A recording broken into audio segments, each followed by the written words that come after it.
Olá, sou a professora Cibele Lopes, enfermeira, coordenadora do curso de enfermagem da Faculdade Católica Imaculada Conceição, no Recife. É um prazer estar aqui hoje falando com vocês sobre a segurança do paciente no enfrentamento da pandemia. Por que falar desse assunto? Um assunto tão importante como o tema da segurança do paciente, se nós formos analisar, ele começou a ser pensado a nível mundial em 2002. E a partir de então, a OMS estabeleceu normas e padrões para dar suporte aos países para desenvolver políticas e práticas voltadas para a segurança do paciente. Em 2005, a OMS lançou o primeiro desafio global, que foi uma assistência limpa é uma assistência mais segura. Já em 2008, foi lançado o segundo desafio, onde ela falou a seguinte afirmativa: cirurgia segura salva vidas. E em 2017, o terceiro desafio global, que foi medicação sem danos. Aqui no Brasil, nós temos a publicação da portaria 529, de 1º de abril de 2013, do Ministério da Saúde, que instituiu o Programa Nacional de Segurança do Paciente. E logo em seguida foi instituída a RDC 36, de 2013, que institui ações de segurança para o paciente nos serviços de saúde e dá outras providências, né? E aí, essa RDC, ela cria nas instituições de saúde os núcleos de segurança do paciente. Se nós formos pensar em segurança do paciente, ela envolve várias ações, e essas ações, elas são promovidas pelo serviço de saúde. Então, a intenção é reduzir ao mínimo aceitável o risco de dano desnecessário associado ao cuidado. E esse núcleo de segurança do paciente, ele passa a ser um condutor dessas ações preventivas dentro da unidade hospitalar, dentro da instituição de saúde. Então, ele tem essa responsabilidade, né, de instituir esse plano de segurança dos pacientes e contém, dentro desse plano, as melhores diretrizes para que dentro da unidade haja uma melhoria contínua, desses processos do cuidado e a cultura de segurança não punitiva. Então, é importante falar e lembrar que os incidentes que acontecem com os pacientes, nós chamamos de evento adverso, né? E esses eventos adversos, eles são estudados pelo esse núcleo de segurança do paciente, para que possa ser desenvolvido ações dentro da unidade para que a unidade ela promova, né, qualidade no cuidado e a segurança do paciente. Então, a gente pensa muito nisso na segurança porque o impacto no serviço de saúde, ele é muito grande, não é? E a gente tem que, quando a gente pensa no cuidar, a gente tem que oferecer um cuidado com segurança. Então, o cuidado inseguro, ele põe em risco, né, ao paciente e principalmente esses danos, né, desnecessários ao paciente. Então, é importante estabelecer essas boas práticas de segurança em todos os níveis de atenção à saúde. E aí a gente evita, não é, que esses eventos aconteçam. E agora, não é, com a infecção, né, pelo coronavírus, Covid-19, e outros incidentes que estão relacionados à saúde, a gente tem que pensar na segurança do paciente. Então, e quando possível, na medida do possível em que você tem paciente acompanhante, o acompanhante também, ele deve participar também, não é, no apoio a esse atendimento, não é? E que contribui também, o acompanhante também, ele também tem um papel importante, onde a gente também faz uma educação continuada com ele também, para que ele também possa participar também, né, desse processo de segurança do paciente. Então, a prática do cuidado seguro, ele garante uma assistência de qualidade e, no mínimo, uma chance, né, para que esses erros, eles não aconteçam. E isso tem que ser adotado, né, por todo usuário que utiliza o sistema de saúde, seja ele público ou seja ele privado. Então, quando a gente fala da segurança do paciente, foi instituído 6 metas internacionais, né? Então, a meta 1 é a identificação correta do paciente. Todo o processo do cuidado, ele começa com a identificação do paciente. Então, é preciso que a unidade de saúde, ela padronize 2 identificadores, né, institucional, que ela pode definir, que pode ser o nome completo, sem abreviações, ou data de nascimento. A unidade estabelece qual vai ser o critério que ela vai utilizar de identificação. E é importante também, quando se fala de identificação, a dupla checagem, né, em todas as etapas do cuidado com esse paciente, né, antes de qualquer intervenção com esse paciente, tá certo? Então, qualquer intervenção que você vai realizar com o paciente, deve ser verificado o quê? A identificação desse paciente. Então, esse processo, ele deve acontecer desde a admissão até a alta e também em casos de óbito também, tá? Então, é um instrumento que tem que ser padronizado pela instituição. Quando se fala em identificação, jamais eu posso utilizar o apelido de um paciente, o gênero, né, o endereço, a enfermaria, isso a gente não utiliza. A segunda meta seria a comunicação efetiva entre os profissionais e pacientes. Então, hoje, com a pandemia, nós estamos vendo que existem as consultas virtuais, não é? E, em alguns casos, algumas visitas domiciliares. Então, a gente tem que se comunicar de uma forma simples, objetiva, né?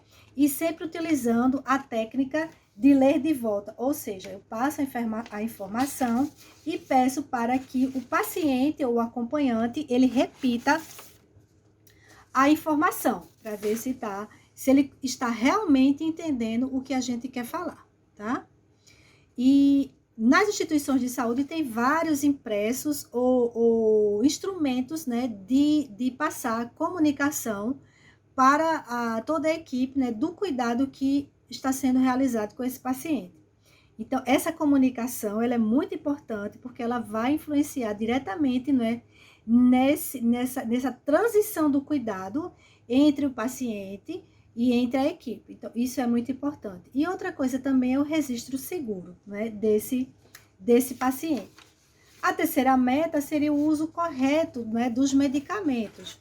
Então, a prescrição médica, ela deve ser legível, ela deve ser padronizada, né? Se o prescritor, ele não tem uma boa caligrafia, ela deve ser digitada em meio eletrônico, de um manuscrito legível para quem vai preparar, ter uma boa leitura e consiga entender o que está sendo prescrito ali, tá certo?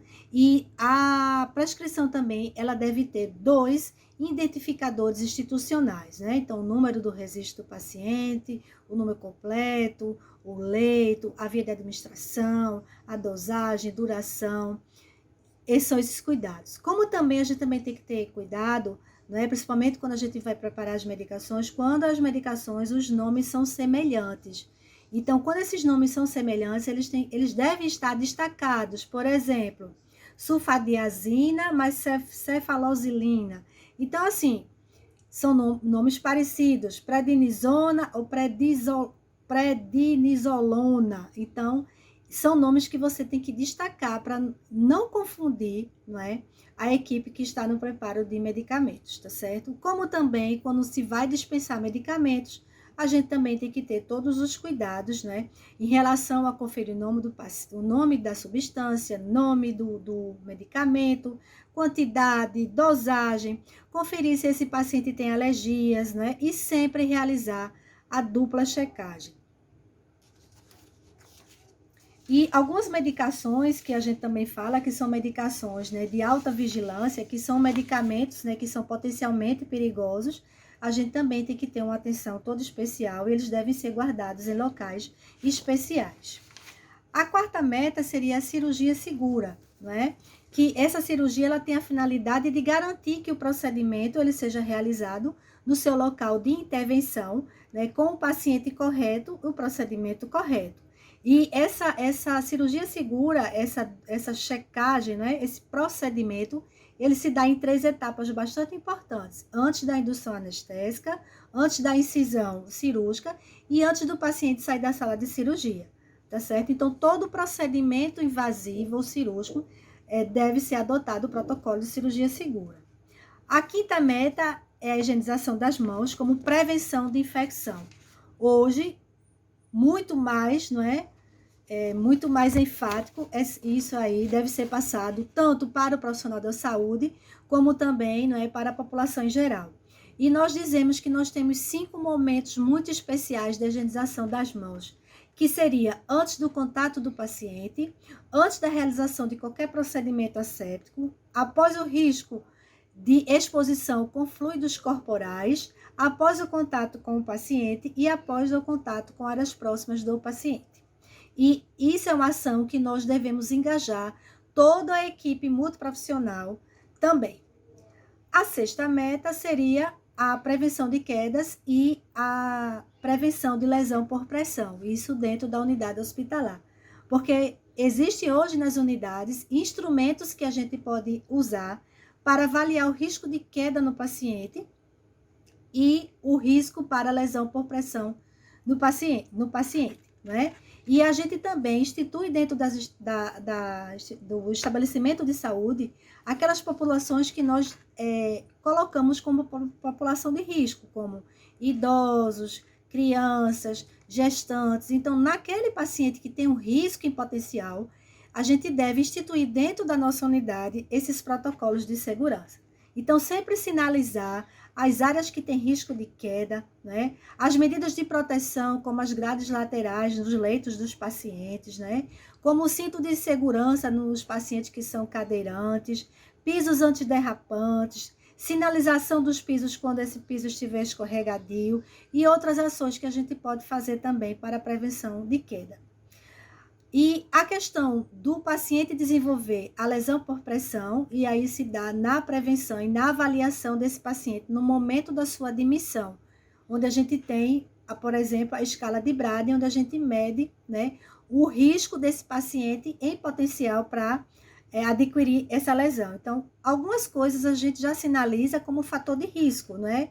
Como aqueles pacientes que têm a mobilidade prejudicada, pacientes acamados, pacientes incontinentes, pacientes que têm um estado nutricional comprometido. Então, são alguns pacientes que nós elegemos como pacientes em potencial de risco. E quais seriam as medidas que a gente deveria utilizar como medidas preventivas para esse paciente? Manter sempre a inspeção da pele, a pele limpa, seca, hidratada. Deve ser avaliado cuidadosamente e diariamente, né, a pele do paciente, os locais de maior incidência, né, que pode acometer de lesão por pressão, tá certo? Isso são medidas que nós utilizamos, né, para evitar esse risco de lesão por pressão. E quando a gente fala de segurança do paciente, nessa questão do enfrentamento da pandemia, então nós temos que levar em consideração essas metas internacionais, que é a identificação correta do paciente, não é? A questão da dosagem de medicação, da aplicação, da administração de medicamentos, né? A higienização das mãos, que vemos que hoje é uma medida importante demais nessa prevenção, e tanto da prevenção e da proteção do paciente, como também do profissional da saúde. A cirurgia segura, quando muitas vezes esse paciente, mesmo na época de pandemia, os procedimentos cirúrgicos, eles continuam acontecendo, e dentro do ambiente cirúrgico, essas medidas também devem ser tomadas. Como também, não é, a avaliação dos riscos em potenciais do paciente, como risco de queda, como risco de lesão por pressão. Então, são algumas medidas que nós utilizamos, né, nesse tempo de pandemia e muito antes da pandemia. E hoje mais do que nunca. Espero ter contribuído com vocês e foi um prazer.